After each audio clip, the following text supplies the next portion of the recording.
So what really is rally racing? Hi folks, and welcome to Rally University with NASA Rally Sport. I'm Perry Seaman, your Eastern Region Director. Rally University is a series of information, now videos, that will tell you all about the sport, so let's get started. So what really is rally racing? And when I say rally racing for NASA Rally Sport, what I'm referring to is stage rally racing. When you look at the world of rally racing, there are a number of different types of rally racing, but most of what we do is called stage rally racing. So what is a stage rally then? Well, basically what we do is we go into an area, various areas from in my region, from the Upper Peninsula of Michigan all the way down to South Carolina at this point. We go into an area and we find like the best back roads that we can find. These are real roads. They're sometimes like forest logging roads, but oftentimes they're just back roads in areas that that have usually surfaces that are dirt or sand, gravel, sometimes tarmac, but when we say tarmac, and we mean asphalt by tarmac. But when we say that, what we really mean is kind of back roads. They're not real smooth necessarily, not real well maintained. So we'll find these back roads. We find the twistiest, over hill and dale, cool roads that we can find in picturesque settings usually, because they're oftentimes in places where there aren't a lot of people around, in the mountains, in just pretty places. And we will close down sections of those roads for the day. We go to the local government, we get permits and whatnot. We close down those sections, and that becomes our racing surface, our racing track, if you will. So we'll close maybe 3 to 5 roads in the area, and we'll race them sometimes, in one direction early in the day or whatever, and in the other direction later. And that's basically one of the big distinctions between rally and other types of racing. So our track is actually closed down real roads in back roads of America in various places that we get permission to run on for the day. So in order to get to those roads, the race cars then have to be street legal, because what we're going to do is we're going to close, say a section of road over here and a section of road over there, and we're going to start the race maybe in town, at downtown. And we're going to have what's called a transit. And a transit means that the race cars are driving at safe and sane public road legal speeds. We have very strict rules to keep people from speeding around. And they will calculate a minute that they are due to arrive at the start of the first special stage. So a special stage is the racing sections.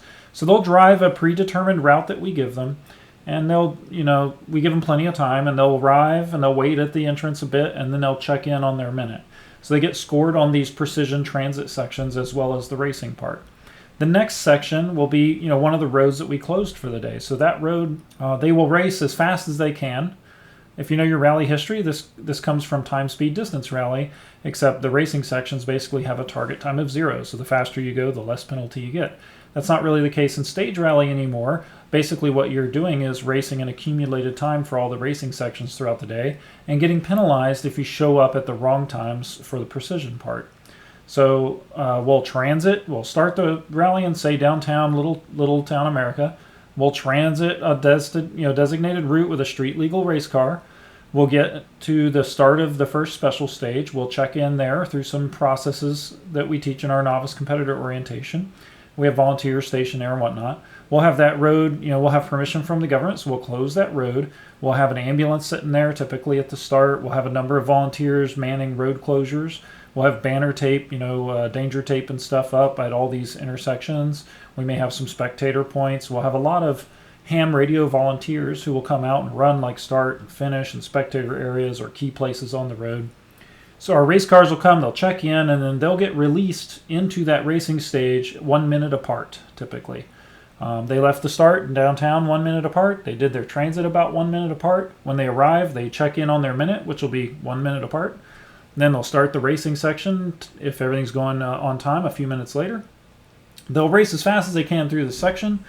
When they hit the end, there's a finish line, basically, on this racing section of road, and they will stop at a control a little past the finish line, and they will get their competitive time recorded on a card, a time card we call it. And they will then pull out their route book, which gives them the route that they follow, and calculate their minute to arrive at the next special stage. And they will transit again on public roads. So they'll pull off the racing section, usually some intersection or whatever after the closed road, be back out on public roads, and they'll drive to the next racing section.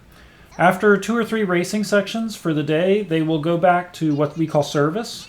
Service is just a designated place where they can have crew, and they'll have a service spot designated, and they'll be able to work on their vehicle there. So they can refuel. They'll have a little bit of time, half hour, an hour, sometimes shorter than that.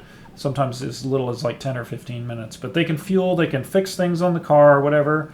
They can, eat a little bit, whatever they need to do. The crew will deal with the car, and it's all on precision timing. So they'll have a minute that they're assigned to check out of service, and they'll begin doing transits, and then public road transits, and then special stages again.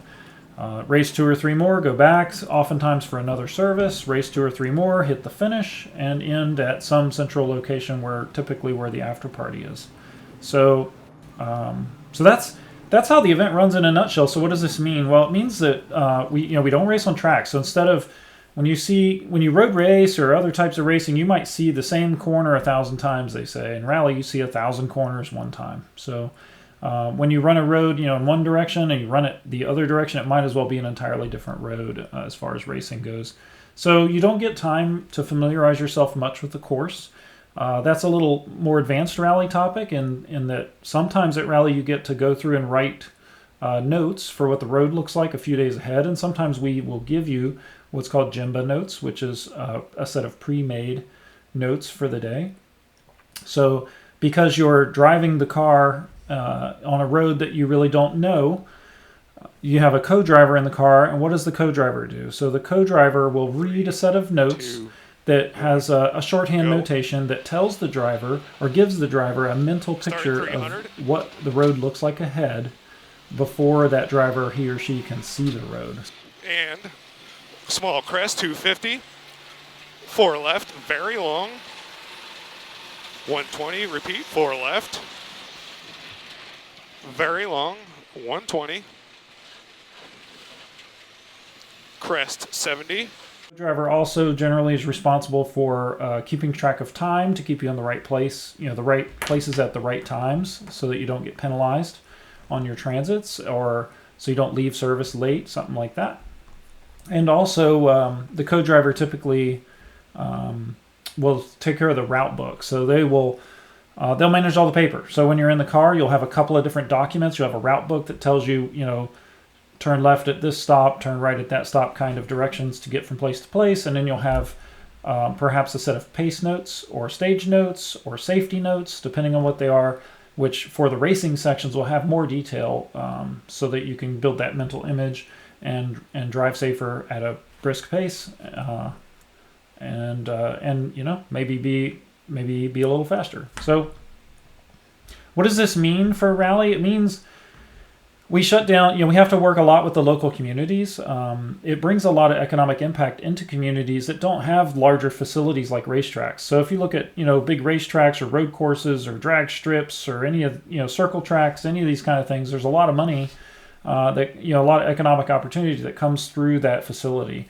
For rally, we can do that anywhere. So we can go to these little towns. A lot of little towns that we go into, we work closely with the community, and we bring in more economic impact than nearly anything else does throughout the year. So we might be their biggest weekend for filling hotels and restaurants and selling fuel and selling parts for cars and all the things. So it's a very important part of the sport from my side as regional director and for our organizers to really do as much benefit as we can in these little communities that we go into. We're very appreciative that they let us use the roads, and we try to in turn do good things for them as well. And that's part of why, as a good steward of the sport, as a competitor, you don't want to be, or a volunteer actually, you don't want to be speeding around on back roads and acting like you're on a rally track if you're not on the actual closed road with the proper permissions to do so. So that's rally racing in a nutshell.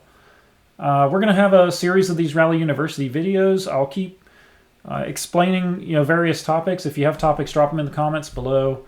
Let us know what you want. We have a lot of content on our website, NASARallysport.com, as text content. Some of it's a little older. We're working on updating it, but there's about 165 pages of Rally University there. I know that because we're working on updating. So there's quite a bit of content there if you give it a read through, if you want more info. But you can send me an email at perry@NASARallysport.com if you have some ideas or if you want to help out. So thank you for joining us, and watch out for our next video.